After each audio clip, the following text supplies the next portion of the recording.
ಮತ್ತೊಮ್ಮೆ ಕಾರ್ಯಕ್ರಮ ಪರವಾಗಿ ಸರ್ವರನ್ನು ಸ್ವಾಗತಿಸಲು ನನ್ನ ಸ್ವಾಗತದ ಮಾತುಗಳಿಗೆ ನಾನು ಹೇಳ್ತಾ ಇದ್ದೇನೆ.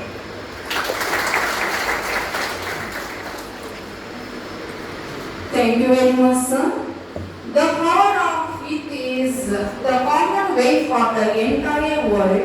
The faces of young people are the faces of our past, our present, and our future. No segment.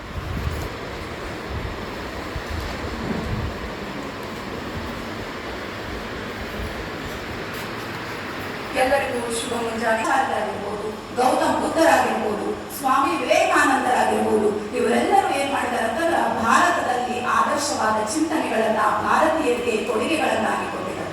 ಆದ್ರೆ ನಮ್ಮ ಮೈಂಡೊಳಗ ಆದರ್ಶವಾದ ಸಿದ್ಧಾಂತ ಅಂತಂದ್ರ ಮೊದಲಿಗೆ ನೆನಪಿಗೆ ಬರ್ತಕ್ಕಂಥ ಏಕೈಕ ಚಿಂತಕ ಯಾರಾದ್ರೂ ಇದ್ರ ಅಂತಂದ್ರ that is the Plato. Because Plato is the father of ಐಡಿಯಾಲಿಸಮ್ ಅಂತ ಕರೀತಾರೆ. ಪ್ಲೇಟೋ ಅವರನ್ನ ಏನಂತ ಕರೀತಾರೆ ಅಂತಂದ್ರ ಆದರ್ಶವಾದ ಸಿದ್ಧಾಂತದ ಪಿತಾಮಹ. ಯಾಕಂತಂದ್ರ ಜಗತ್ತಿಗೆ ಆದರ್ಶವಾದ ಸಿದ್ಧಾಂತವನ್ನ ಮೊಟ್ಟ ಮೊದಲ ಬಾರಿಗೆ ಪ್ರತಿಪಾದನೆಯನ್ನ ಮಾಡಿರ್ತಕ್ಕಂಥ ರಾಜಕೀಯ ಚಿಂತಕರು ಯಾರಾದ್ರೂ ಇದ್ರು ಅಂತಂದ್ರ ಅದು ಪ್ಲೇಟೋರವರಾಗಿದ್ದಾರೆ ಅಂತ ಹೇಳ್ತಾರೆ. ಯಾಕೆ ಪ್ಲೇಟೋರವರು ಆದರ್ಶವಾದ ಸಿದ್ಧಾಂತವನ್ನ ರಚನೆ ಮಾಡಿದ್ರು ಅಂತಂದ್ರ ಅದಕ್ಕೊಂದು 2 ಘಟನೆಗಳಿವೆ. ನೀವು ಸಾಮಾನ್ಯವಾಗಿ ಅದ ಗೊತ್ತಿದ್ದಿರಬಹುದು ಅಂತ ಅನ್ಕೋತೇವೆ. 2 ಘಟನೆಗಳು ಏನಂತಂದ್ರ ಗ್ರೀಕ್ ನಗರ ರಾಜ್ಯಗಳಲ್ಲಿ ತ್ರಿವಳಿಗಳು ಅಂತ ಬರ್ತಾರೆ. ಯಾರಂತಂದ್ರ ಸಾಕ್ರೆಟಿಸ್, ಪ್ಲೇಟೋ ಅಂಡ್ ಅರಿಸ್ಟೋಟಲ್. ಆ 3 ಜನರು ಇರ್ತಕ್ಕಂಥ ಒಂದು ಸಂದರ್ಭದಲ್ಲಿ ಗ್ರೀಕ್ ನಗರ ರಾಜ್ಯಗಳಲ್ಲಿ ಆಡಳಿತದಲ್ಲಿ ಅರಾಜಕತೆ ಕಾಣಿಸ್ತಿತ್ತು, ಅಭದ್ರತೆ ಕಾಣಿಸ್ತಿತ್ತು, ಅನ್ಯಾಯ ಕಾಣಿಸ್ತಿತ್ತು. ಅದನ್ನ ಸುಧಾರಿಸುವ ಉದ್ದೇಶದಿಂದ ನಾವು ಹಲವಾರು ಜನ ರಾಜಕೀಯ ಚಿಂತಕರಲ್ಲಿ ಈ 3 ಜನ ಏನ್ ಮಾಡ್ತಾರೆ ಅಂದ್ರೆ ರಾಜ್ಯಶಾಸ್ತ್ರದಲ್ಲಿ ಆದರ್ಶವಾದವನ್ನ ಮೊಟ್ಟ ಮೊದಲ ಬಾರಿಗೆ ಕೊಡುಗೆಯನ್ನ ಕೊಡ್ತಾರೆ. ಪ್ಲೇಟೋ ಅವರು ಇರ್ತಕ್ಕಂಥ ಸಂದರ್ಭದಲ್ಲಿ ಏನಾಗಿರ್ತೈತಿ ಅಂತಂದ್ರ ಸ್ಪಾರ್ಟಾ ಮತ್ತು ಅಥೆನ್ಸ್ ಇವೆರಡೂ ನಗರಗಳು ನಿಮಗೆ ಗೊತ್ತಿದ್ದಿರ್ಬೋದು. ಸ್ಪಾರ್ಟಾ ಮತ್ತು ಅಥೆನ್ಸ್ ಏನ್ರಿವ ಗ್ರೀಕ್ ನಗರ ರಾಜ್ಯದಲ್ಲಿರ್ತಕ್ಕಂಥ 2 ಸಣ್ಣ ನಗರ ರಾಜ್ಯಗಳು. ಆ ಸ್ಪಾರ್ಟಾ ಮತ್ತು ಅಥೆನ್ಸ್ ಒಳಗೆ ಏನಾಗಿರ್ತೈತಿ ಅಂತಂದ್ರೆ ಯುದ್ಧಗಳು ಜರುಗಿರ್ತಾವ. ಆ ಯುದ್ಧದಲ್ಲಿ ಯಾವುದು ಸೋಲ್ತೈತಿ ಅಂತಂದ್ರ ಅಥೆನ್ಸ್ ಸೋಲನ್ನು ಅನುಭವಿಸ್ತೈತಿ. ಅಂತ ಸಂದರ್ಭದಲ್ಲಿ ಆ ಅಥೆನ್ಸ್ ಸೋಲನ್ನು ಅನುಭವಿಸಿದ ನಂತರ ಸಾಮಾನ್ಯವಾಗಿ ನಿರಂಕುಶ ಪ್ರಭುತ್ವ ಆಳ್ವಿಕೆ ಬರ್ತೈತಿ. ಸ್ವಲ್ಪ ದಿನಗಳ ಕಾಲ ಏನ್ ಆಳ್ವಿಕೆ ಬರ್ತೈತಿ ಅಂತಂದ್ರ ನಿರಂಕುಶ ಪ್ರಭುತ್ವ.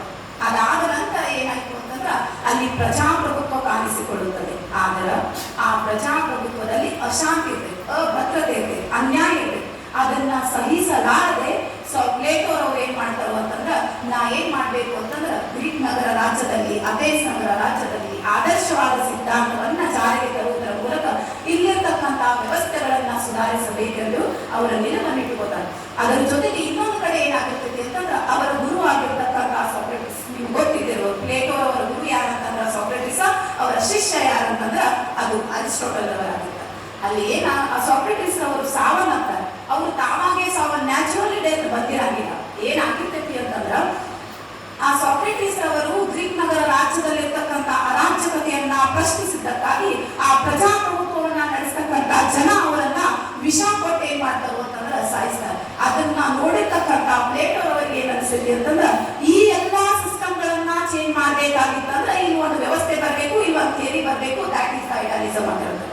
ಅಂದ್ರೆ ಆ ಸಿದ್ಧಾಂತ ಯಾವ್ದಾಗಿರ್ಬೇಕು ಅಂತಂದ್ರ ಆದರ್ಶವಾದಿ ಸಿದ್ಧಾಂತ. ಇದು ನೆಕ್ಸ್ಟ್ ಬರ್ತಕ್ಕಂಥದ್ದು ಆದರ್ಶವಾದಿ ಸಿದ್ಧಾಂತ ಅಂದ್ರೆ ಏನ? ಆ ಪ್ರಜಾಪ್ರಭುತ್ವದ ಬಗ್ಗೆ ಪ್ಲೇಟೋ ಒಂದು ವ್ಯಾಖ್ಯಾನ ಹೇಳ್ತಾರೆ, ಒಂದು ಸ್ಟೇಟ್ಮೆಂಟ್ ಅನ್ನು ಹೇಳ್ತಾರೆ. ಏನಂತ ಹೇಳ್ತಾರೆ ಅಂತಂದ್ರ ಪ್ರಜಾಪ್ರಭುತ್ವ ಅನ್ನೋದು ಜನಜಂಗುಳಿಯ ದುಂಬಿಯ ಸರ್ಕಾರವಿದ್ದಂತೆ. ಅದನ್ನ ಆಳ್ವಿಕೆ ಮಾಡೋನು ತತ್ವಜ್ಞಾನಿ ಆಗಿರಬೇಕು. ಇಲ್ಲ ಅಂತಂದ್ರ ತತ್ವಜ್ಞಾನಿಗಳ ಏನ್ ಮಾಡ್ಬೇಕು ಅಂತಂದ್ರ ರಾಜ್ಯವನ್ನ ಆಳ್ವಿಕೆ ಮಾಡ್ಬೇಕಂತಕ್ಕಂಥ ನಿಲುವನ್ನ ಹೊಂದಿರ್ತಕ್ಕಂಥ ವ್ಯಕ್ತಿ ಯಾರಾಗಿದ್ರು ಅಂತಂದ್ರ ಅದು ಪ್ಲೇಟೋರವರಾಗಿದ್ರು ಅಂತ ಹೇಳ್ತಾರೆ. ಅಂದ್ರ ಸಾಮಾನ್ಯವಾಗಿ ಇವರ ಅಭಿಪ್ರಾಯ ಏನಂತಂದ್ರೆ ಗ್ರೀಕ್ ನಗರ ರಾಜ್ಯದಲ್ಲಿರ್ತಕ್ಕಂಥ ಅರಾಜಕತೆಗಳು ಅಂತ್ಯವಾಗಿ ಗ್ರೀಕ್ ನಗರ ರಾಜ್ಯದಲ್ಲಿ ಆದರ್ಶ ರಾಜ್ಯ ನಿರ್ಮಾಣ ಆಗಬೇಕು. ಹಾಗಿದ್ರೆ ನೀವು ಕ್ವಶನ್ ಇದ್ದಿರಬಹುದು, ಆದರ್ಶ ರಾಜ್ಯ ಅಂದ್ರೆ ಎಂತ ರಾಜ್ಯವನ್ನ ನಾವು ಆದರ್ಶ ರಾಜ್ಯ ಅಂತ ಕರಿತೀವಿ? ಈ ಪ್ರಜಾಪ್ರಭುತ್ವದಲ್ಲಿರ್ತಕ್ಕಂಥ ಅನೈತಿಕತೆಯನ್ನ ತೆಗೆದುಹಾಕುವುದು, ಪ್ರಜೆಗಳಿಗೆ ಬೇಕಾಗಿರ್ತಕ್ಕಂಥ ಉತ್ತಮವಾಗಿರ್ತಕ್ಕಂಥ ಸರ್ಕಾರವನ್ನ ರಚನೆ ಮಾಡಿದ್ರು ಅಂತಂದ್ರ ಅದನ್ನ ನಾವೇನಂತ ಕರಿತೀವಿ ಅಂತಂದ್ರ ಆದರ್ಶ ರಾಜ್ಯ ಅನ್ನುವುದು ಪ್ಲೇಟೋರವರ ಒಂದು ಅಭಿಪ್ರಾಯವಾಗಿತ್ತು. ಅದಕ್ಕಾಗಿ ಪ್ಲೇಟೋರವರು ತಮ್ಮ 48ನೇ ವಯಸ್ಸಿನಲ್ಲಿ ಏನ್ ಮಾಡ್ತಾರೋ ಅಂತಂದ್ರ ಒಂದು ಕೃತಿಯನ್ನ ರಚನೆ ಮಾಡ್ತಾರೆ. ಅವರು ಕೃತಿಗಳು ಬಹಳ ಇದಾವೆ. ಅದ್ರಾಗ ಫಾರ್ ಎಕ್ಸಾಂಪಲ್ ಫೇಮಸ್ ಕೃತಿ 3 ಇದಾವೆ. ಒಂದು ರಿಪಬ್ಲಿಕ್, ಇನ್ನೊಂದು ಸ್ಟೇಟ್ಮೆಂಟ್, ಇನ್ನೊಂದು ಯಾವುದು ಅಂತಂದ್ರ ದಿ ಲಾಸ್.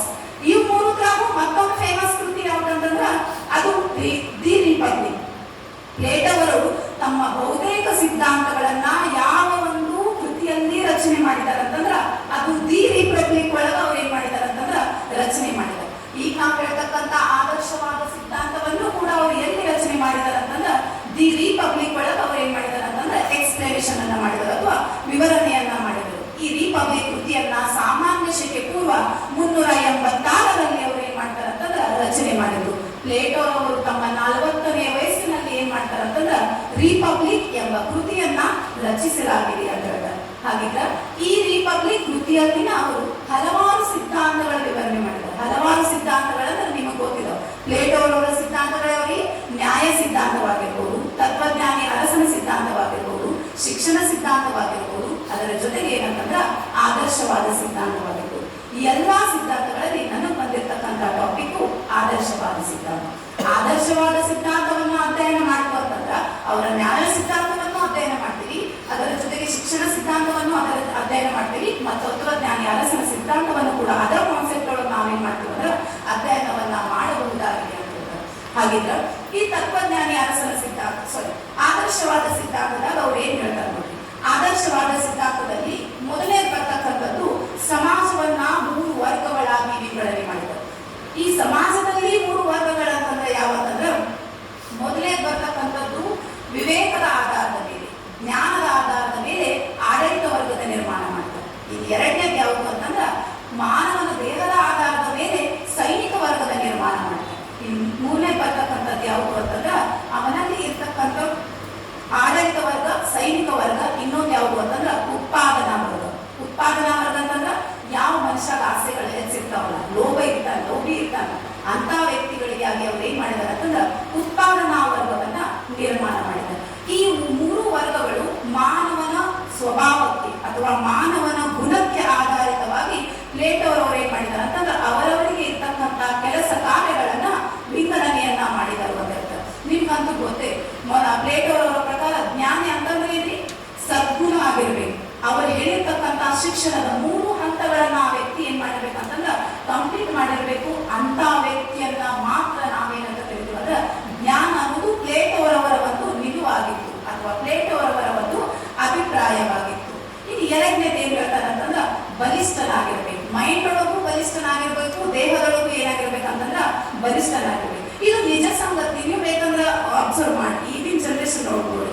ಯಾಕಂದ್ರೆ ನಮ್ಮಲ್ಲೇನು ಸೈನಿಕ ವರ್ಗಕ್ಕೆ ಅಂದ್ರೆ ಆರ್ಮಿ ಒಳಗೆ ಜಾಯಿನ್ ಮಾಡ್ಕೊಳ್ಳೋರು ಇತ್ತು ಅಂತಂದ್ರ ಅಲ್ಲಿ ಫಸ್ಟ್ ಏನ್ ನೋಡ್ತಾರ ಅಂತಂದ್ರ ಫಿಸಿಕಲ್ ಫಿಟ್ನೆಸ್ ನೋಡ್ತಾರೆ. ಹಾಗಿದ್ರೆ ಪ್ಲೇಟೋ ಅವರ ತತ್ವಗಳು ಇಂದಿನ ಜಗತ್ತಿನಲ್ಲಿ ಏನಾಗ್ತಾವ ಅಂತಂದ್ರ ಎಲ್ಲ ಒಂದ್ ಕಡೆ ಕಾಣಿಸ್ತಾವ. ಇನ್ನು ಆಡಳಿತ ವರ್ಗ ಅಂತಂದ್ರ ಜ್ಞಾನಿಗಳಾಗಿರ್ಬೇಕು. ಖಂಡಿತವಾಗ್ಲೂ ಇದು ನಿಜ ಇದೆ ನೋಡಿ. ಯಾಕಂತಂದ್ರ ಇಂದಿನ ಪ್ರಜಾಪ್ರಭುತ್ವ ರಾಜ್ಯ ಯಶಸ್ವಿಗೊಳ್ಳಬೇಕಾಗಿತ್ತಂದ್ರ ನಮ್ಮನ್ನ ಆಳ್ವಿಕೆ ಮಾಡ್ತಕ್ಕಂಥ ರಾಜ್ಯವು ಅಥವಾ ನಮ್ಮನ್ನ ಆಳ್ವಿಕೆ ಮಾಡ್ತಕ್ಕಂಥ ಪ್ರತಿನಿಧಿಗಳು ಎಂತ ಒಂದು ಜ್ಞಾನವನ್ನ ಹೊಂದಿರಬೇಕು ಅಂತಂದ್ರ ಈ ಪ್ಲೇಟೋ ಅವರು ಹೊಂದಿರ್ತಕ್ಕಂಥ ಅಥವಾ ಪ್ಲೇಟೋ ಅವರು ಎಕ್ಸ್ಪ್ಲನೇಷನ್ ಮಾಡಿರ್ತಕ್ಕಂಥ ಜ್ಞಾನವನ್ನು ಹೊಂದಬೇಕು. ಅಂದ್ರೆ ಮಾತ್ರ ಜಗತ್ತಿನಲ್ಲಿ ವಿಶ್ವಶಾಂತಿ ಬರಲಿಕ್ಕೆ ಸಾಧ್ಯವಾಗುತ್ತದೆ. ಆದ್ರೆ ಇತ್ತೀಚಿನ ದಿನಗಳಲ್ಲಿ ನಾವೇನಾದ್ರೂ ಅಬ್ಸರ್ವ್ ಮಾಡಬಹುದು ಅಂತಂದ್ರ ಈ ತತ್ವಜ್ಞಾನಿಗಳ ಸಂಖ್ಯೆ ಏನಾಗಿದೆ ಅಂತಂದ್ರ ಪ್ರಜಾಪ್ರಭುತ್ವದ ರಚನೆಯಲ್ಲಿ ಎಲ್ಲೋ ಒಂದು ಕಡೆ ಕಡಿಮೆ ಆಗಿದೆ ಅಂತ ಹೇಳ್ಬೋದು. ಅದು ಒಂದು ಕಡೆ ಎಜುಕೇಶನ್ ತಗೊಂಡಿರ್ತಕ್ಕಂಥ ನಮಗೆ ಬೇಸರದ ಸಂಗತಿ ಆಗಿದೆ. ಅದನ್ನ ಬದಲಾಯಿಸ್ತಕ್ಕಂಥ ಸಾಮರ್ಥ್ಯವನ್ನು ಸಂವಿಧಾನ ವಾಪಸ್ ಮತ್ತೆ ಯಾರಿಗೆ ಕೊಟ್ಟೈತಿ ಅಂತಂದ್ರ ಅದು ನಮಗ. ಯಾಕಂದ್ರೆ ಮತದಾನದ ಹಕ್ಕನ್ನ ಕೊಟ್ಟೈತಿ. ನಿಮಗೆ ಎಂತ ಜನಪ್ರತಿನಿಧಿಗಳು ಬೇಕಾ ಅದನ್ನ ಆಯ್ಕೆ ಮಾಡ್ಕೊಳ್ತಕ್ಕಂಥ ಸಾಮರ್ಥ್ಯ, ಅಧಿಕಾರ ಸಂಪೂರ್ಣವಾಗಿ ಭಾರತ ದೇಶದ ಸಂವಿಧಾನ, ಭಾರತ ದೇಶ ಅಷ್ಟಲ್ಲ ಜಗತ್ತಿನಲ್ಲಿರ್ತಕ್ಕಂಥ ಎಲ್ಲರಿಗೂ ಏನ್ ಮಾಡಿದಂದ್ರ ಅದನ್ನ ಕೊಟ್ಟೈತಿ. ಅಂದ್ರೆ ಆಳ್ತಕ್ಕಂಥ ವ್ಯಕ್ತಿ ಏನಾಗಿರ್ಬೇಕು ಅಂತಂದ್ರ ಜ್ಞಾನವನ್ನ ಹೊಂದಿರ್ಬೇಕು. ಸಾಮಾನ್ಯವಾಗಿ ನಾನು ಅನ್ಕೋತೇನೆ ನೀವೆಲ್ಲ ಹಳ್ಳಿಯಿಂದ ಬಂದಿದ್ದೀರಿ. ನೀವೆಲ್ಲ ನಿಮ್ ಗ್ರಾಮ ಪಂಚಾಯತಿ ಅಧ್ಯಕ್ಷರನ್ನ ನೋಡ್ತಿರ್ಬೋದು. ಅವರೆಲ್ಲ ಎಜುಕೇಟೆಡ್, ಅವರೆಲ್ಲ ನಿಮ್ಮ ಆಳ್ವಿಕೆ ಮಾಡ್ತಕ್ಕಂಥ ಸಾಮರ್ಥ್ಯವನ್ನ ಹೊಂದಿದಾರ. ಅದಕ್ಕೆ ಪ್ಲೇಟೋ ಅವರು ಆದರ್ಶ ರಾಜ್ಯ ಸಿದ್ಧಾಂತವನ್ನ ರಚನೆ ಮಾಡಿದ್ದಾರೆ. ನಿಮ್ಮ ಆಳ್ವಿಕೆ ಮಾಡ್ತಕ್ಕಂಥ ವ್ಯಕ್ತಿಗಳು ಹೆಂಗಿರ್ಬೇಕು ಅಂತಂದ್ರೆ ಅವ್ರು ನಿಮ್ಗಿಂತ ನಾಲೆಜ್ ಇರ್ಬೇಕು. ನಿಮ್ಗೆ ಅನಿಸುತ್ತ ನಾ ಅಬ್ಸರ್ವ್ ಮಾಡಿರ್ತಕ್ಕಂಥ ಉದಾಹರಣೆ ಹೇಳ್ತೀನಿ. ಗ್ರಾಮ ಪಂಚಾಯತಿ ಒಳಗೆ ಇತ್ತೀಚೆಗೆ ಏನ್ ಮಾಡಿದಾರು ಅಂತಂದ್ರೆ 73ನೇ ಸಂವಿಧಾನದ ತಿದ್ದುಪಡಿಯನ್ನ 1992ರಲ್ಲಿ ಮಾಡಿ ಮೀಸಲಾತಿಯನ್ನ ಕೊಟ್ಟಿದ್ದಾರೆ. ಯಾವ ಮೀಸಲಾತಿಯನ್ನ ಕೊಟ್ಟಿದ್ದಾರೆ ಅಂತಂದ್ರೆ ಮಹಿಳಾ ಮೀಸಲಾತಿಯನ್ನ ಕೊಟ್ಟಿದ್ದಾರೆ. ಅಬ್ಸರ್ವ್ ಮಾಡಿರ್ಬೋದು. ಈ ಮಹಿಳಾ ಮೀಸಲಾತಿ ಅಲ್ಲೇ ಏನಾಗ್ತಿದೆ ಅಂತಂದ್ರೆ ಹಳ್ಳಿಗಳಲ್ಲಿ ನಾ ಅಬ್ಸರ್ವ್ ಮಾಡಿರ್ತಕ್ಕಂಥ ಉದಾಹರಣೆ. ಗಂಡ ಏನ್ ಹೇಳ್ತಾನೆ ಅಂದ್ರೆ ನೀನು ಇಲೆಕ್ಷನ್ ಮುಂದಿನೆಲ್ಲ ನಾನು ಅಂದ್ರೆ ಅವರ ಬೆನ್ನಲ್ಲುಗಳಾಗಿರ್ತಾರೆ. ಅಂದ್ರೆ ಇದು ಆದರ್ಶವಾದ ಅಲ್ಲ, ಖಂಡಿತವಾಗ್ಲೂ ಇದು ಆದರ್ಶವಾದ ಅಲ್ಲ. ಅದಕ್ಕೆ ನಾವು ಎಂತವರನ್ನ ಆಯ್ಕೆ ಮಾಡಬೇಕು, ನಾವು ಎಂತ ಪ್ರಜಾಪ್ರಭುತ್ವವನ್ನ ರಚನೆ ಮಾಡಬೇಕು, ಇದನ್ನ ನಿರ್ಧರಿಸಬೇಕಾಗಿರ್ತಕ್ಕಂಥ ಸಾಮರ್ಥ್ಯ ಯಾರಲ್ಲಿ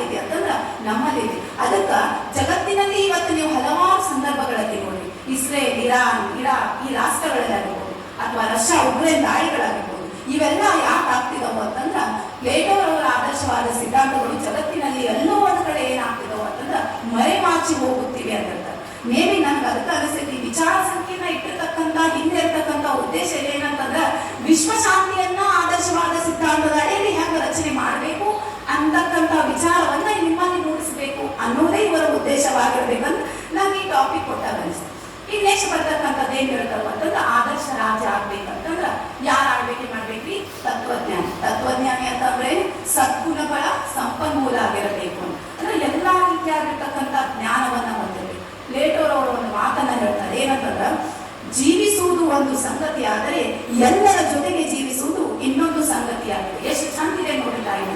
ಜೀವಿಸುವುದು ಒಂದು ಸಂಗತಿ ಆಗಿತ್ತಂದ್ರ ಎಲ್ಲರ ಜೊತೆಗೆ ಜೀವಿಸುವುದು ಏನಂತಂದ್ರ ಇನ್ನೊಂದು ಸಂಗತಿ. ವಿಶ್ವಶಾಂತಿ ರಚನೆ ಆಗ್ಬೇಕಂತಂದ್ರ ಈ ಲೈನ್ಸ್ಗಳು ಮತ್ತೇನಾಗ್ಬೇಕು ಅಂತಂದ್ರ ಹೊಸದಾಗಿ ಪುನಶ್ಚೇತನಗೊಳ್ಳಬೇಕು ಅನ್ಸುತ್ತೆ. ಯಾಕಂದ್ರ ನೋಡಿ, ನೀವು ಬೇಕಂದ್ರ ನಾವೊಬ್ಬರ ಬದುಕೋದ್ ಲೈಫ್ ಅಲ್ರಿ, ನಮ್ಮ ಜೊತೆ 4 ಜನ ತಗೊಂಡು ಹೋಗ್ಬೇಕಂತಂದ್ರ ಆ ಲೈಫ್ ಏನಾಗಿರ್ತೈತಿ ಅಂತಂದ್ರ ನೆಕ್ಸ್ಟ್ ಲೆವೆಲ್ ಒಳಗೆ ಇರ್ತೈತಿ ಅಂತ. ಯಾಕಂದ್ರೆ ನಮ್ಮ ಜೊತೆ ಮತ್ತೆ 4 ಜನ ತಗೊಂಡು ಹೋಗಿದ್ದು ಅಂತಕ್ಕಂಥ ಸಫಿಸಿಯೆಂಟ್ ಫೀಲಿಂಗ್ಸ್ ಕೂಡ ಏನಿರ್ತಾವ ಅಂತಂದ್ರ ನಮ್ಮಲ್ಲೇ ಇರ್ತಾವ ಅಂತ ಹೇಳ್ತಾರೆ. ಅದಕ್ಕೆ ಏನ್ ಹೇಳ್ತಾರಂದ್ರ ಅದ್ರ ಜೊತೆಗೆ ಅವರ ಶಿಷ್ಯ ಆಗಿರ್ತಕ್ಕಂಥ ಅರಿಸ್ಟಾಟಲ್ನ ಹೇಳಿದಾರೆ, ಮಾನವ ಎಂತ ಜೀವಿ ಇದಾನು ಅಂತಂದ್ರ ಸಂಘ ಜೀವಿ ಇದಾನ, ಸಮಾಜ ಜೀವಿ ಇದಾನ. ಯಾರ ಜೊತೆ ಬದುಕಾಕ ಇಷ್ಟಪಡ್ತಾನು ಅಂತಂದ್ರ ಮಾನವರ ಜೊತೆಗೆ ಇಷ್ಟಪಡ್ತಾನೆ. ಮಾನವ ಒಬ್ಬ ಒಂಟಿಯಾಗಿರಕ್ ಸಾಧ್ಯ ಇಲ್ಲ. ಆದ್ರ ಇತ್ತೀಚಿನ ದಿನಗಳಲ್ಲಿ ನನಗೆ ಏನ್ ಅನ್ಸುತ್ತೆ ಅಂದ್ರೆ ನಮ್ಮ ಯಂಗ್ ಜನರೇಷನ್ ನಾವು ನೋಡಿರ್ತಕ್ಕಂಥ ನಾವು ಮೇಡಮ್ ಒಬ್ಬರೇ ಇರ್ಬೋದ್ರಿ. ನಮಗೊಂದು ಇಂಟರ್ನೆಟ್ 5G ಮತ್ತು ಒಂದು ಮೊಬೈಲ್ ಕೊಟ್ಟೆ ಅಂದ್ರೆ ಆರಾಮ್ಸೆ ನಾವಿರ್ಬೋದು. But that is not idealism. ಅದು ಐಡಿಯಾಲಿಸಮ್ ಅಲ್ಲ. ನೀವು 4 ಜನ ಜೊತೆ ಇದ್ರೆ ಮಾತ್ರ ನೀವು ಹೇಳ್ರಿ, ನೀವು ಮೊಬೈಲ್ಸ್ ನೀವು ಫೀಲಿಂಗ್ಸ್ ಅನ್ನ ಹೇಳ್ಕೋಬಹುದಾ? ಖಂಡಿತವಾಗ್ಲಿಲ್ಲ. ನಿಮ್ ಫೀಲಿಂಗ್ಸ್ ಹೇಳ್ಕೊಳಕ್ ಯಾರು ಬೇಕು ಅಂತಂದ್ರೆ ನಿಮ್ಮ ಅಕ್ಕಪಕ್ಕದಲ್ಲಿ ಇರ್ತಕ್ಕಂಥ ನಿಮ್ ಸ್ನೇಹಿತರ ಬೇಕು. ಅದಕ್ಕಾಗಿ ಪ್ಲೇಟೋ ಮತ್ತು ಅರಿಸ್ಟೋಟಲ್ ಅಷ್ಟು ಚಂದ ಥಾಟ್ಗಳನ್ನ ಏನ್ ಮಾಡಿದಾರೆ ಅಂತಂದ್ರೆ ಯುವ ಜನತೆಗಾಗಿರ್ಬೋದು ಅಥವಾ ಜಗತ್ತಿಗಾಗಿರ್ಬೋದು ಕರೆಯನ್ನ ಕೊಟ್ಟಿದ್ದಾರೆ. ಅಂದ್ರ ಆದರ್ಶ ರಾಜ್ಯದಲ್ಲಿ ಎಷ್ಟು ಚಂದ ನೋಡಿ ಏನಂತಂದ್ರ ಅದ್ರ ಜೊತೆಗೆ ತತ್ವಜ್ಞಾನಿ ಅಂತಂದ್ರೆ ಎಂತ ಜ್ಞಾನವನ್ನ ಹೊಂದಿರ್ಬೇಕು? ಸದ್ಗುಣಗಳನ್ನ ಹೊಂದಿರ್ಬೇಕು, ಎಲ್ಲಾ ಜ್ಞಾನವನ್ನ ಹೊಂದಿರ್ಬೇಕು. ಅಂತವರು ಮಾತ್ರ ರಾಜ್ಯವನ್ನ ಆಳ್ವಿಕೆ ಮಾಡಲು ಸಾಮರ್ಥ್ಯವನ್ನ ಹೊಂದಿದಾರು ಅನ್ನೋದು ಇವರ ಒಂದು ನಿಲುವಾಗಿತ್ತು. ಈ ನೆಕ್ಸ್ಟ್ ಬರ್ತಕ್ಕಂಥದ್ದು ಏನ್ ಹೇಳ್ತಾವ ಅಂತಂದ್ರೆ ಶಿಕ್ಷಣ. ನಿಮಗೆ ಗೊತ್ತಿದೆ ಈ ಶಿಕ್ಷಣ ವ್ಯವಸ್ಥೆಯನ್ನ ಅಥವಾ ಶಿಕ್ಷಣ ಸಿದ್ಧಾಂತವನ್ನು ಎರಡೊಳಗೆ ಎಕ್ಸ್ಪ್ಲನೇಷನ್ ಮಾಡಿದಾರೆ ಅಂತಂದ್ರ ಅದು ಕೂಡ ರಿಪಬ್ಲಿಕ್ ಕೃತಿಗಳನ್ನ ಅವ್ರು ಏನ್ ಮಾಡಿದಾರೆ ಅಂತಂದ್ರ ವಿವರಣೆಯನ್ನ ಮಾಡಿದ್ದಾರೆ.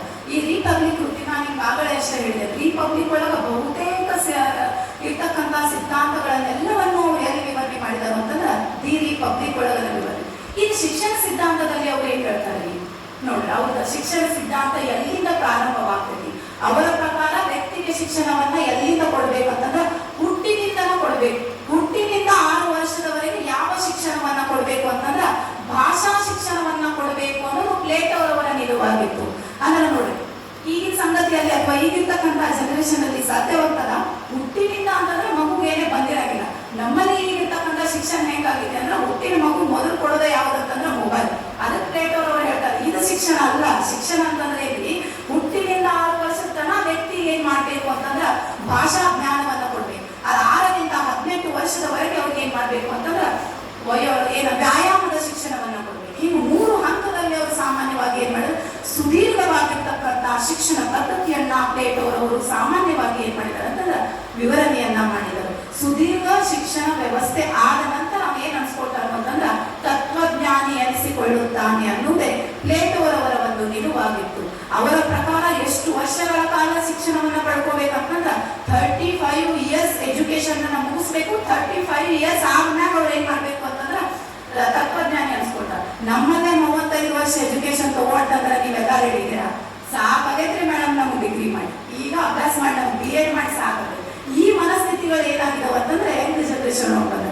ಅದಕ್ಕೆ ಪ್ಲೇಟೋರವ್ರು ಏನ್ ಹೇಳ್ತಾರಂದ್ರ ಸುದೀರ್ಘ ಶಿಕ್ಷಣ ಮಾನವನಲ್ಲಿ ತಾಳ್ಮೆ ಇರಬೇಕು. ಅಷ್ಟು ವರ್ಷಗಳಾದ ಶಿಕ್ಷಣ ತಗೊಂಡ ನಂತರ ಆ ವ್ಯಕ್ತಿ ಏನ್ ಅನ್ಸ್ಕೊಳ್ತಾರೆ ಅಂತಂದ್ರ ತತ್ವಜ್ಞಾನಿ ಅನ್ಸ್ಕೊಳ್ತಾರೆ ಅಂತ. ಅದಾದ ನಂತರ ನೆಕ್ಸ್ಟ್ ಏನ್ ಹೇಳ್ತಾರೆ ಅಂತಂದ್ರೆ ಸಮಾಜದಲ್ಲಿ ತತ್ವಜ್ಞಾನಿ, ನ್ಯಾಯ, ಶಿಕ್ಷಣ ಈ 3 ಸಿದ್ಧಾಂತದ ಆಧಾರದ ಮೇಲೆ ಆದರ್ಶ ರಾಜ್ಯದ ನಿರ್ಮಾಣ ಆಗಬೇಕು ಅಂತ ಹೇಳ್ತಾರೆ. ಇನ್ನ ನನಗೆ ಕೊಟ್ಟಿರ್ತಕ್ಕಂಥ ವಿಷಯದ ಬಗ್ಗೆ ಸ್ವಲ್ಪ ಮಾತಾಡ್ತೇನೆ. ವಿಶ್ವಶಾಂತಿಯಲ್ಲಿ ಆದರ್ಶ ರಾಜ್ಯ. ವಿಶ್ವಶಾಂತಿಯಲ್ಲಿ ಆದರ್ಶ ರಾಜ್ಯ ಅಂತಂದ್ರ ಇಂದಿನ ಜಗತ್ತಿನಲ್ಲಿ ವಿಶ್ವಶಾಂತಿ ಎಲ್ಲೋ ಒಂದು ಕಡೆ ಏನಾಗ್ತಿದೆ ಅಂತಂದ್ರ ಮರೆಮಾಚಿ ಹೋಗುತ್ತಿದೆ. ಯಾಕಂದ್ರ ಬಹುತೇಕ ಜಗತ್ತಿನ ರಾಷ್ಟ್ರಗಳು ಎದರಲ್ಲಿ ಬಿಸಿ ಆಗಿದಾವ ಅಂತಂದ್ರ ಯುದ್ಧದಲ್ಲಿ ಬಿಸಿ ಆಗಿದಾವ. ಅದಕ್ಕಾಗಿ ನಾವು ಏನನ್ನ ತೆಗೆದು ಪರ್ಪಸ್ ಅಂತಂದ್ರೆ ಆದರ್ಶವಾದ ಸಿದ್ಧಾಂತವನ್ನು ಅಳವಡಿಸಿಕೊಳ್ಳಬೇಕು. ಆದರ್ಶವಾದ ಸಿದ್ಧಾಂತ ಯಾವುದಕ್ಕೂ ಬೆಂಬಲ ಕೊಡ್ತೈತಿ, ಯಾವ ಅಂಶಗಳಿಗೆ ಅದು ಬೆಂಬಲವನ್ನ ಕೊಡ್ತೈತಿ ಅಂತಂದ್ರೆ ಮೊದಲಾಗಿ ಹೇಳ್ತಕ್ಕಂಥದ್ದು ಅಂತಾರಾಷ್ಟ್ರೀಯ ಸಹಕಾರಗಳ ಬಗ್ಗೆ. ರಾಷ್ಟ್ರಗಳ ಮಧ್ಯೆ ಸಹಕಾರಗಳಿತ್ತು ಅಂತಂದ್ರ ಅಲ್ಲಿ ಸಾಮಾನ್ಯವಾಗಿ ಅದು ಎದಕ್ಕೆ ಇದು ದಾರಿ ಮಾಡಿಕೊಡುವುದಿಲ್ಲ ಅಂತಂದ್ರ ಯುದ್ಧದ ದಾರಿಯನ್ನ ಮಾಡಿಕೊಡುವುದಿಲ್ಲ ಅನ್ನೋದೇ ಪ್ಲೇಟೋರವರ ಒಂದು ನಿಲುವಾಗಿತ್ತು ಅಂತ ಹೇಳ್ತಾರೆ. ಅದರ ಜೊತೆಗೆ ಮತ್ತೇನ್ ಹೇಳ್ತಾರ ಅಂದ್ರೆ ಅಂತಾರಾಷ್ಟ್ರೀಯ ಮಟ್ಟದಲ್ಲಿ ಸಹಕಾರ. ಇವತ್ತು ನೋಡಿ ಇರಾನ್, ಇಸ್ರೇಲ್, ರಷ್ಯಾ, ಉಕ್ರೇನ್ ಈ ದಾರಿಗಳಲ್ಲಿ ಯಾಕೆ ಯುದ್ಧಗಳಾಗ್ತಿದ್ದಾವ ಅಂತಂದ್ರೆ ಅವರಲ್ಲಿ ಏನಿಲ್ಲ ಅಂತಂದ್ರ ಅಂತಾರಾಷ್ಟ್ರೀಯ ಮಟ್ಟದಲ್ಲಿ ಸಹಕಾರದ ಭಾವನೆಗಳಿಲ್ಲ, ಒಬ್ಬರಿಗೆ ಮತ್ತೊಬ್ಬರು ಎಂಬ ಭಾವನೆಗಳಿಲ್ಲ. ಅದಕ್ಕಾಗಿ ಇದೇನಾಗಿದೆ ಅಂತಂದ್ರೆ ಯುದ್ಧದ ವಾತಾವರಣಗಳು ಸಾಮಾನ್ಯವಾಗಿ ಸೃಷ್ಟಿಯಾಗಿದೆ ಅಂತ ಹೇಳ್ತಾರೆ. ಒಂದು ವೇಳೆ ಏನಾದ್ರೂ ಇರಾನ್, ಅಮೆರಿಕ, ರಷ್ಯಾ ಈ ರಾಷ್ಟ್ರಗಳಲ್ಲಿ ಏನಾದ್ರೂ ಸಹಕಾರದ ಭಾವನೆಗಳು ಬಂತು ಅಂತಂದ್ರೆ ಯುದ್ಧಗಳು ಖಂಡಿತವಾಗ್ಲೂ ಏನಾಗೋದಿಲ್ಲ ಅಂತಂದ್ರೆ ಮುಂದುವರಿಯಲು ಅವಕಾಶಗಳಿಲ್ಲ. ಯುದ್ಧಗಳು ಅಂತ್ಯಗೊಳ್ಳಬೇಕಾಗಿತ್ತಂದ್ರ ಆದರ್ಶವಾದ ಸಿದ್ಧಾಂತದಲ್ಲಿರ್ತಕ್ಕಂಥ ತತ್ವಗಳನ್ನ, ನೈತಿಕತೆಯನ್ನ, ಮೌಲ್ಯಗಳನ್ನ, ಪ್ರಾಮಾಣಿಕತೆಯನ್ನ, ಪಾರದರ್ಶಕತೆಯನ್ನ ಎಲ್ಲವನ್ನೂ ಏನ್ ಮಾಡ್ಬೇಕು ಅಂತಂದ್ರೆ ಹೊಸ ಜಗತ್ತಿನಲ್ಲಿ ಮತ್ತೊಂದು ಸತ್ತೆ ಸ್ವರಚಿತವಾಗಿ ರಚನೆ ಮಾಡಬೇಕು ಅನ್ನೋದು ಇಲ್ಲಿ ಪ್ಲೇಟೋರವರಾಗಿರ್ಬೋದು, ಸಾಕ್ರೆಟಿಸ್ ಆಗಿರ್ಬೋದು ಎಲ್ಲರಿಗೂ ಏನಾಗಿತ್ತಂದ್ರ ನಿಲುವಾಗಿತ್ತು ಅಂತ ಹೇಳ್ತಾರೆ. ಅದ್ರ ಜೊತೆಗೆ ಮತ್ತೊಂದು ಹೇಳ್ತಾರೆ ಆದರ್ಶವಾದ ಇನ್ನೊಂದು ಯಾವುದಕ್ಕೂ ಬೆಂಬಲವನ್ನ ಕೊಡ್ತೈತಿ ಅಂತಂದ್ರ ಅಂತಾರಾಷ್ಟ್ರೀಯ ಮಟ್ಟದಲ್ಲಿರ್ತಕ್ಕಂಥ ಸಂಘಟನೆಗಳಿಗೆ. ಅಂತಾರಾಷ್ಟ್ರೀಯ ಮಟ್ಟದಲ್ಲಿರ್ತಕ್ಕಂಥ ಸಂಘಟನೆಗಳಂದ್ರೆ ಯಾವ್ರಿ? ವಿಶ್ವಸಂಸ್ಥೆ ಆಗಿರ್ಬೋದು, ಅದಕ್ಕಿಂತ ಮುಂಚೆ ಇರತಕ್ಕಂಥ ಲೀಗ್ ಆಫ್ ನೇಷನ್ ಆಗಿರ್ಬೋದು, ಅದರ ಜೊತೆಗೆ ಒಂದಿಷ್ಟು ಪ್ರಾದೇಶಿಕ ಸಂಘಟನೆಗಳು, ಸಾರ್ಕ್ ಆಗಿರ್ಬೋದು, ಒಪೆಕ್ ಆಗಿರ್ಬೋದು, ಆಸಿಯನ್ ಆಗಿರ್ಬೋದು, ಇವೆಲ್ಲ ಸಂಘಟನೆಗಳು ಅಂತಾರಾಷ್ಟ್ರೀಯ ಮಟ್ಟದಲ್ಲಿ ಇಂದಿಗೂ ಕೂಡ ಏನಾಗಿದಾವ ಅಂತಂದ್ರೆ ಕಾರ್ಯವನ್ನ ನಿರ್ವಹಿಸಿದಾವೆ. ಹಾಗಿದ್ರ ಈ ವಿಶ್ವಸಂಸ್ಥೆಗಾಗಿರ್ಬೋದು ಅಥವಾ ಲೀಗ್ ಆಫ್ ನೇಷನ್ ಆಗಿರ್ಬೋದು, ನಿಮ್ಗೆ ಗೊತ್ತಿದ್ದಿರ್ಬೋದು ಲೀಗ್ ಆಫ್ ನೇಷನ್ ಯಾವಾಗ ಅಸ್ತಿತ್ವಕ್ಕೆ ಬಂದಿದೆ ಅಂತಂದ್ರೆ 1920ರಲ್ಲಿ ಮೊದಲನೇ ಮಹಾಯುದ್ಧದ ಅಂತ್ಯದಲ್ಲಿ ರಚನೆಗೊಂಡಿರ್ತಕ್ಕಂಥ ಒಂದು ಅಂತಾರಾಷ್ಟ್ರೀಯ ಮಟ್ಟದ ಸಂಘಟನೆ ಯಾವುದು ಅಂತಂದ್ರೆ ಅದು ಲೀಗ್ ಆಫ್ ನೇಷನ್. ಯಾಕೆ ಲೀಗ್ ಆಫ್ ನೇಷನ್ ಅಸ್ತಿತ್ವಕ್ಕೆ ಬಂದಿತ್ತು ಅಂತಂದ್ರೆ ಅಲ್ಲಿರ್ತಕ್ಕಂಥ ಸಿಚುವೇಶನ್ಗಳು, ಮೊದಲನೇ ಮಹಾಯುದ್ಧದಿಂದ ಆಗಿರ್ತಕ್ಕಂಥ ಘಟನೆಗಳಿಂದಲ್ಲ ಅದನ್ನೆಲ್ಲ ಹೋಗಲಾಡಿಸಬೇಕು, ವಿಶ್ವದಲ್ಲಿ ಶಾಂತಿ ಸ್ಥಾಪನೆ ಆಗಬೇಕು, ಸಾಮೂಹಿಕ ಭದ್ರತೆ ಬರಬೇಕು ಎಂಬ ಉದ್ದೇಶಗಳನ್ನು ಇಟ್ಟುಕೊಂಡೇ ಏನ್ ಮಾಡ್ತಾರೆ ಅಂತಂದ್ರೆ 1920ರಲ್ಲಿ ಲೀಗ್ ಆಫ್ ನೇಷನ್ ಎಂಬ ಸಂಸ್ಥೆಯನ್ನ ರಚನೆಗೊಳ್ತಾರೆ. ಆದ್ರೆ ಒಂದಿಷ್ಟು ಕಾರಣಗಳಿಂದ ಲೀಗ್ ಆಫ್ ನೇಷನ್ ಏನಾಗುವುದಿಲ್ಲ ಅಂತಂದ್ರೆ ಯಶಸ್ಸನ್ನ ಕಾಣುವುದಿಲ್ಲ. ಅದಾದ ನಂತರ ಜರ್ಮನ್ ಅಂತ ರಾಷ್ಟ್ರಗಳು ಏನ್ ಮಾಡ್ತಾವ ಅಂತಂದ್ರೆ ಲೀಗ್ ಆಫ್ ನೇಷನ್ ನಿಂದ ತನ್ನ ಸದಸ್ಯತ್ವವನ್ನ ಹಿಂತೆಗೆದುಕೊಂಡು ಎದಕ್ಕ ಹೊಸ ದಾರಿಯನ್ನ ಮಾಡ್ಕೊತಾವ ಅಂತಂದ್ರೆ ಎದಕ್ಕೆ ರೆಡಿ ಮಾಡ್ತಿರ್ತಾವ ಅಂತಂದ್ರೆ ಎರಡನೇ ಮಹಾಯುದ್ಧಕ್ಕೆ ಮತ್ತೆ ಅವ್ರು ಏನ್ ಮಾಡ್ತಾರು ಅಂತಂದ್ರೆ ರೆಡಿ ಮಾಡ್ತಾರೆ. ಆ ಎರಡನೇ ಮಹಾಯುದ್ಧ 1939ರಲ್ಲಿ ಅಂತ್ಯಗೊಂಡ ನಂತರ ಮತ್ತೇನ್ ಸ್ಥಾಪನೆ ಆಗ್ತೈತಿ ಅಂತಂದ್ರೆ that is the United nation ಅಂತ ಕರೀತಾರೆ. ಅದು ವಿಶ್ವಸಂಸ್ಥೆ ಆಗಿರುತ್ತದೆ. ವಿಶ್ವಸಂಸ್ಥೆ ಅಕ್ಟೋಬರ್ 24, 1945ರಲ್ಲಿ ಅದೇನಾಗ್ತೈತಿ ಅಂತಂದ್ರೆ ರಚನೆ ಆಗುತ್ತದೆ. ವಿಶ್ವಸಂಸ್ಥೆ ರಚನೆ ಆಗುವುದರ ಹಿಂದೆ ಇರ್ತಕ್ಕಂಥ ಮುಖ್ಯವಾಗಿರ್ತಕ್ಕಂಥ ಉದ್ದೇಶ ಏನಂತಂದ್ರೆ ವಿಶ್ವದಲ್ಲಿ ಶಾಂತಿಯನ್ನ ಸ್ಥಾಪಿಸಬೇಕು. ಅದಕ್ಕೆ ಆದರ್ಶವಾದಿಗಳು ಯಾವುದಕ್ಕೂ ಬೆಂಬಲವನ್ನ ಕೊಡ್ತಿದ್ರು ಅಂತಂದ್ರೆ ವಿಶ್ವಸಂಸ್ಥೆಗೆ ಅತಿಯಾದ ರೀತಿಯಲ್ಲಿ ಬೆಂಬಲವನ್ನ ಕೊಡ್ತಿದ್ರು. ಇರ್ತಕ್ಕಂಥ ನೀವು ಸಾಮಾನ್ಯವಾಗಿ ಅಬ್ಸರ್ವ್ ಮಾಡಿ ಯುದ್ಧಗಳಿಗೆ ಪ್ರಮುಖವಾಗಿರ್ತಕ್ಕಂಥ ಉದ್ದೇಶ ಏನಾಗಿರ್ತೈತ್ರಿ? ಅವರ ಮಧ್ಯೆ ಭಿನ್ನಾಭಿಪ್ರಾಯಗಳಿರ್ತವೆ, ಸಂಘರ್ಷಗಳಿರ್ತವೆ, ಹೊಂದಾಣಿಕೆಗಳಿಲ್ಲ. ಇದೇ ಏನಂತಂದ್ರೆ ಅವರ ಪ್ರಮುಖವಾಗಿರ್ತಕ್ಕಂಥ ಉದ್ದೇಶ. ಯಾರ ಮಧ್ಯೆ ಹೊಂದಾಣಿಕೆ ಇದೆ? ವ್ಯಕ್ತಿಗಳ ಮಧ್ಯೆ ಹೊಂದಾಣಿಕೆ ಇಲ್ಲ ಅಂದಾಗ ರಾಷ್ಟ್ರಗಳ ಮಧ್ಯೆ ಹೊಂದಾಣಿಕೆ ಹುಡುಕ್ತೇವೆ ಅಂತಂದ್ರೆ ಅದು ಸಾಧ್ಯ ಇದೆಯಾ? ಇವತ್ತು ನೋಡಿ ನೀವು ಸಾಮಾನ್ಯವಾಗಿ ನೀವೆಲ್ಲ ಫ್ರೆಂಡ್ಸ್ ಇದ್ರಿ, ಯಾವತ್ತಿಗೂ ಜೊತೆ ಇರಕ್ಕಾಗ್ತದೆ. ಸಮ್ ಟೈಮ್ಸ್ ಮಿಸ್ಅಂಡರ್ಸ್ಟ್ಯಾಂಡಿಂಗ್ ಆಗ್ತಾವ, ಸಮ್ ಟೈಮ್ಸ್ ಏನೋದು ಭಾವನೆಗಳಲ್ಲಿ ಅರ್ಥವಾಗ್ತೈತಿ. ಅಥವಾ ಹಿಂಗಾದಾಗ ನೀವು ಹೊಡೆದಾಟ ಮಾಡುವಂತ ದಾರಿನ ಖಂಡಿತವಾಗ್ಲಲ್ಲ. ಇರ್ತಕ್ಕಂಥ ಸಮಸ್ಯೆಗಳನ್ನ ಮಾತುಕತೆಗಳ ಮೂಲಕ ಅಥವಾ ಸಂಧಾನಗಳ ಮೂಲಕ, ಒಪ್ಪಂದಗಳ ಮೂಲಕ ಬಗೆಹರಿಸ್ಕೊಂಡ್ರೆ ಯಾವ ಸಮಸ್ಯೆನೂ ಸಮಸ್ಯೆ ಅಲ್ಲ. ಅದಕ್ಕೆ ಆದರ್ಶವಾಗಿ ಸಿದ್ಧಾಂತಗಳಿವೆ. ಸಂಘರ್ಷಗಳಿಗೆ ಯುದ್ಧ ಒಂದೇ ದಾರಿ ಅಲ್ಲ, ಸಂಘರ್ಷಗಳಿಗೆ ಹಲವಾರು ದಾರಿಗಳಿದಾವ. ಆ ದಾರಿಗಳು ಯಾವ ಅಂತಂದ್ರೆ ಒಪ್ಪಂದಗಳು, ಸಂಧಾನಗಳು ಅಥವಾ ಸಂವಾದಗಳು. ಇದನ್ನೆಲ್ಲ ಮಾಡುವುದರ ಮೂಲಕ ನಾವೇನ್ ಮಾಡ್ಬೋದು ಅಂತಂದ್ರೆ ಯುದ್ಧವನ್ನ ಕೊನೆಗೊಳಿಸಬಹುದು ಅನ್ನೋದು ಆದರ್ಶವಾದಿಗಳ ಒಂದು ಅಭಿಪ್ರಾಯವಾಗಿದೆ. ಈ ಮಾಡಬೇಕಾಗಿರ್ತಕ್ಕಂಥ ಜಗತ್ತಿನ ಬಹುತೇಕ ರಾಷ್ಟ್ರಗಳ ನಿಲುವು ಕೂಡ ಏನಾಗಿದೆ ಅಂತಂದ್ರೆ ಈ ಆದರ್ಶವಾದ ಸಿದ್ಧಾಂತದ ಅಡಿಯಲ್ಲಿ ಏನಂತಂದ್ರೆ ಶಾಂತಿಯ ಸ್ಥಾಪನೆಯನ್ನ ಮಾಡಬೇಕು. ಆದರ್ಶವಾದ ಸಿದ್ಧಾಂತದಲ್ಲಿರ್ತಕ್ಕಂಥ ಮೌಲ್ಯಗಳನ್ನ ತನ್ನಲ್ಲೇ ತಾಯಿ ಏನ್ ಮಾಡ್ಬೇಕು ಅಂತಂದ್ರೆ ಬೆಳೆಸಿಕೊಳ್ಳಬೇಕಾಗುತ್ತದೆ ಅಂತ ಹೇಳ್ತಾರೆ. ಅದ್ರ ಜೊತೆಗೆ ಇನ್ನೊಂದು ಏನಂತಂದ್ರೆ ಈ ಯುನೈಟೆಡ್ ನೇಷನ್ ಅಂತ ಹಲವಾರು ಸಮಸ್ಯೆಗಳನ್ನ ವಿಶ್ವಸಂಸ್ಥೆ ಬಗೆಹರಿಸಿದೆ. ನೀವು ಬೇಕಂದ್ರೆ ಅಬ್ಸರ್ವ್ ಮಾಡಿ, ಕ್ಯೂಬಾದ ಸಮಸ್ಯೆ ಆಗಿರ್ಬೋದು, ಭಾರತ ಮತ್ತು ಪಾಕಿಸ್ತಾನದ ಸಮಸ್ಯೆಗಳಾಗಿರ್ಬೋದು, ಸುಜಯ್ ಕಾಲುವೆ ಸಮಸ್ಯೆ ಸಮಸ್ಯೆಗಳಾಗಿರ್ಬೋದು. ಎಷ್ಟೋ ಸಾಧನೆಗಳನ್ನ ವಿಶ್ವಸಂಸ್ಥೆ ಹಿಂದೆಯೇ ಕೊಟ್ಟಿದೆ. ಆದ್ರೆ ಇವತ್ತ್ಯಾಕೆ ವಿಶ್ವಸಂಸ್ಥೆ ತನ್ನ ಒಂದು ಹೆಜ್ಜೆಯನ್ನ ಎತ್ತಿರ್ತಿಲ್ಲ ಅನ್ನೋದೇ ಜಗತ್ತಿಗೆ ದೊಡ್ಡ ಪ್ರಶ್ನೆಯಾಗಿ ನಿಂತಿದೆ. ಯಾಕಂದ್ರೆ ನೀವು ನೋಡಿ, ಇವತ್ತು ಇರಾನ್ ಮಧ್ಯೆ ಯುದ್ಧ ಆಗಿದೆ. ಆದ್ರೆ ವಿಶ್ವಸಂಸ್ಥೆ ಯಾಕೆ ಪ್ರತಿಕ್ರಿಯೆಯನ್ನ ಕೊಡ್ತಿಲ್ಲ? ಯುದ್ಧವನ್ನ ಯಾಕೆ ನಿಲ್ಲಿಸ್ತಿಲ್ಲ? ಆದರ್ಶವಾದ ಸಿದ್ಧಾಂತಗಳನ್ನ ಯಾಕೆ ಮತ್ತೊಮ್ಮೆ ಪ್ರಶ್ನಿಸುತ್ತಿಲ್ಲ ಅನ್ನೋದೇ ಜಗತ್ತಿನ ಪ್ರಮುಖ ಬಹುತೇಕ ರಾಷ್ಟ್ರಗಳಿಗೂ ಕೂಡ ಅದೇನಾಗಿದೆ ಅಂತಂದ್ರೆ ಒಂದು ಕ್ವಶನ್ ಆಗಿ ನಿಂತಿದೆ ಅಂತ ಹೇಳ್ತಾರೆ.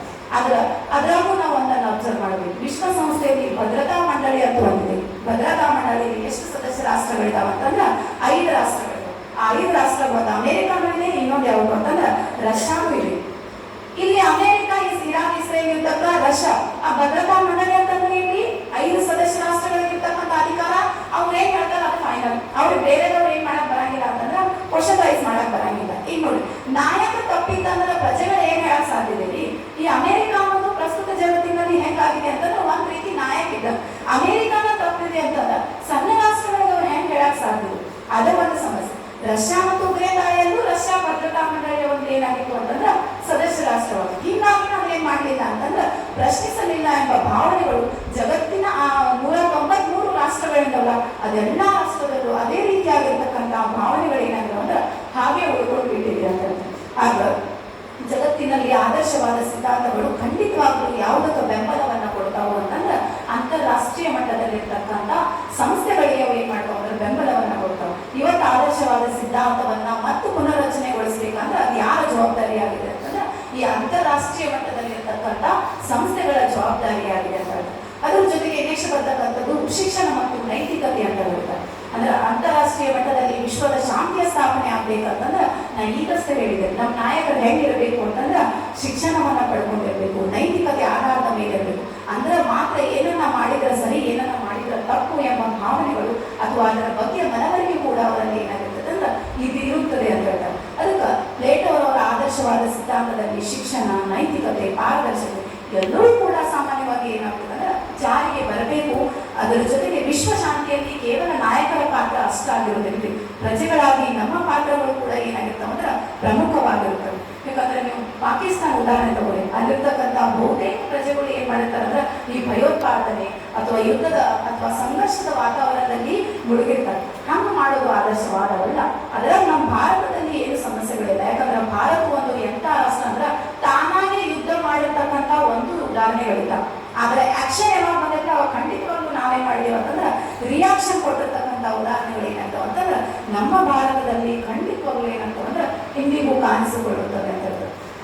ಇಷ್ಟು ನಾನು ಹೇಳಲು ಅವಕಾಶವನ್ನು ಕೊಟ್ಟಿರ್ತಕ್ಕಂಥ KD ಸಂಸ್ಥೆಗೆ ತುಂಬ ಹೃದಯದ ಧನ್ಯವಾದಗಳನ್ನ ಸಲ್ಲಿಸುತ್ತಾ ಧನ್ಯವಾದಗಳು. Thank you very much, ma'am, for your valuable speech. I feel I am waiting for something that isn't going to happen without presidential speech. Now I would like to request our principal, Dr. B.B. Police Patil sir, to deliver a speech on the world peace idealism. 1920ರಲ್ಲಿ ಯಾವುದು ರಾಷ್ಟ್ರ ಸಂಘ ಅಥವಾ league of Nations ಸ್ಥಾಪನೆ ಮಾಡಿದ್ರಲ್ಲ, ಆ ಭಾಗವಹಿಸಿದಂತಹ ರಾಷ್ಟ್ರಗಳು ಏನ್ ತೀರ್ಮಾನ ಮಾಡಿದ್ರು ಅಂತಂದ್ರೆ ಇನ್ನು ಮುಂದೆ ಯಾವಾಗಲೂ ನಮ್ಮ ಶಿಕ್ಷಣ ಮಹಾವಿದ್ಯಾಲಯದ ತತ್ವಶಾಸ್ತ್ರ ವಿಷಯದ ಸಂಘಟಕರು ಆದಂತಹ ವಾರಕ್ನವರ ಬಡ್ಚಿ ಮೇಡಮ್ ಮತ್ತು ಮಹಾಜನ್ ಸರ್ ಅವರೇ, ಶಿಕ್ಷಣ ಮಹಾವಿದ್ಯಾಲಯದ ಯಾವತ್ತು ಪ್ರಾಧ್ಯಾಪಕ ಮಿತ್ರರೇ, ವಿಚಾರಗೋಷ್ಠಿಯಲ್ಲಿ ಸಿದ್ಧವಾದ ಆದರ್ಶವಾದ ಅಂದ್ರೆ ಭಾವನಾವಾದ. ಮನುಷ್ಯನ ಕಲ್ಪನೆಗಳು ಅಂತಾರಾಷ್ಟ್ರೀಯ ಮಟ್ಟದಲ್ಲಿ, ರಾಷ್ಟ್ರ ಮಟ್ಟದಲ್ಲಿ, ಸಾಮಾನ್ಯ ಮನುಷ್ಯರಲ್ಲಿ ಹೇಗಿರಬೇಕು ಎಂಬುದನ್ನ ತಮ್ಮ ಚಿಕ್ಕದಾಗಿ ಅಂದ್ರೆ 4 ವರ್ಷಗಳವರೆಗೆ ಮೊದಲನೇ ಮಹಾಯುದ್ಧ ಗತಿಸಿದಾಗ ಅಲ್ಲಿ ಅನೇಕ ಸಾವಿರಾರು ಲಕ್ಷಗಟ್ಟಲೆ ಜನ ಆಸ್ತಿ ಪಾಸ್ತಿ